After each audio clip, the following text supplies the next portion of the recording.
He wasn't fired with applause. There was no dramatic exit, no speeches, just silence. Kevin Feige walked out knowing one thing: Hollywood had decided he was invisible.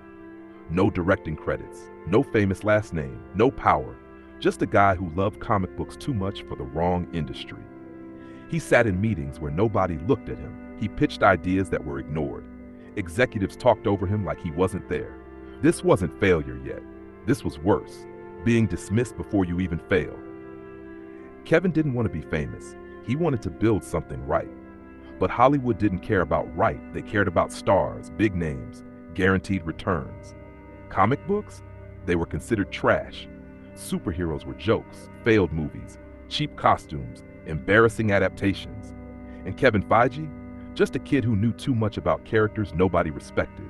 He started as an assistant, not a producer, not a writer, an assistant.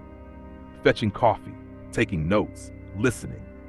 While others chased credit, Kevin chased understanding. He memorized scripts, studied failures, tracked audience reactions, not loudly, quietly. He watched good ideas die because of ego. He watched bad ideas win because of marketing. And he learned the most painful lesson early: talent doesn't matter if nobody trusts you. Then came the rejection. Studios passed on his ideas. Executives laughed. Superheroes don't connect. Shared universes are confusing. No one wants long-term planning. Kevin heard it all. He nodded and he stayed. He wasn't patient because he was calm. He was patient because he had no leverage. This is what nobody tells you. Patience is often survival, not virtue. Kevin kept showing up every day. Same seat, same notebook. While louder people burned bridges, he built memory.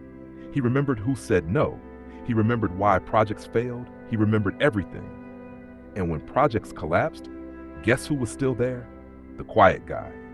They didn't promote him, they used him. Can you fix this? Can you explain why fans are angry? Can you sit in and advise? He did it all, without credit. Being overlooked hurts, but it also hides you. And hiding gave Kevin time. Time to think long-term in a short-term industry. Time to imagine something bigger than one movie. Time to wait. Kevin wasn't rising, he was orbiting. Close enough to power to see how it worked, too far to control anything. Marvel was broke, not Hollywood broke, actual broke. They sold characters just to survive. Spider-Man, X-Men, Fantastic Four. Each sale felt like a small amputation. Marvel wasn't building a universe, they were selling pieces of it. Kevin watched this happen from the corner of the room. Executives chased cash, licensing deals, short-term fixes, no vision, no spine.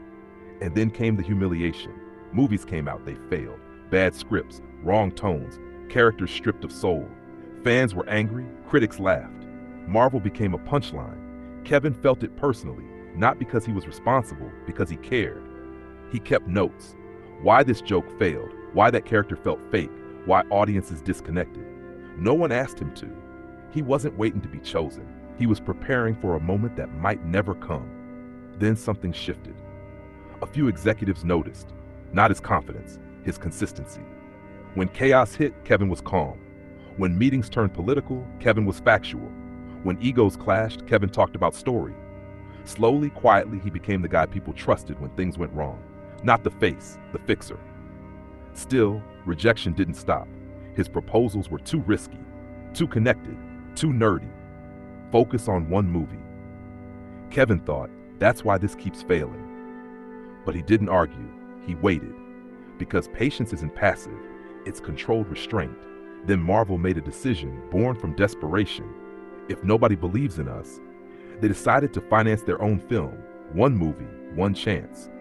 The character? Iron Man. Not their biggest hero, not their safest bet. A damaged billionaire with a metal heart. Kevin saw it instantly. This wasn't just a movie, this was the test. If this failed, Marvel would collapse. And Kevin? Still not in charge.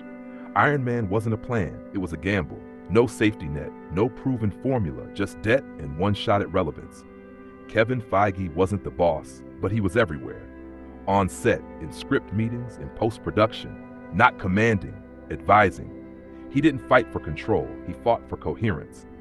Tone mattered, character mattered, consequences mattered. This wasn't about explosions, it was about a man forced to look at himself. Robert Downey Jr. was risky. Hollywood said no, too unstable, too dangerous. Kevin said yes, not loudly, convincingly, because he understood something others ignored. Broken characters need broken actors. Iron Man worked, not just at the box office, in culture. Audiences felt it. This wasn't a superhero, this was a person. But Kevin didn't celebrate, he saw the opening. One movie isn't a universe. Then came the moment no one noticed. A post-credit scene. 30 seconds. Nick Fury, one line. Avengers Initiative. Most people stayed in their seats because of curiosity. Kevin stayed because of intent. This wasn't an Easter egg, it was a declaration. A connected world, shared consequences, long memory. Studios were confused. Is this necessary? Won't it confuse audiences? Kevin had waited years for this argument. He didn't pitch hype, he pitched patience. Stories don't need to rush, they need to accumulate. Each movie would stand alone, but together they would feel inevitable. Kevin had no power, but now he had proof. Iron Man succeeded without insulting the audience. Trust grew, slowly. Marvel didn't change overnight, but something had shifted. The quiet guy was no longer invisible. He wasn't loud enough to scare people. He wasn't famous enough to threaten them. He was safely, and that's how power is often handed over. Not to the boldest voice, but to the one who waited and never left. Power didn't arrive as a title, it arrived as responsibility. Kevin Feige wasn't crowned, he was leaned on. More films, more pressure, more expectations. Every success raised the stakes, every failure could end everything. Kevin refused to chase trends. No darker tone just because it sold. No jokes just because audiences laughed once. Consistency became the weapon. Characters aged, choices mattered, consequences carried forward. This terrified executives. It limited flexibility, it required planning, it demanded trust. Kevin had spent years earning exactly that. Then came Disney. The acquisition felt like a threat. Bigger company, bigger politics, bigger egos. Kevin didn't fight, he adapted. He protected the story room, shielded writers, pushed long arcs. Behind closed doors, he argued with data. In public, he stayed calm. Because real power doesn't need volume, the Marvel Cinematic Universe exploded. Not because of luck, because it felt intentional. Audiences didn't just watch movies, they followed journeys. And Kevin stayed invisible. No auteur branding, no public ego, just alignment.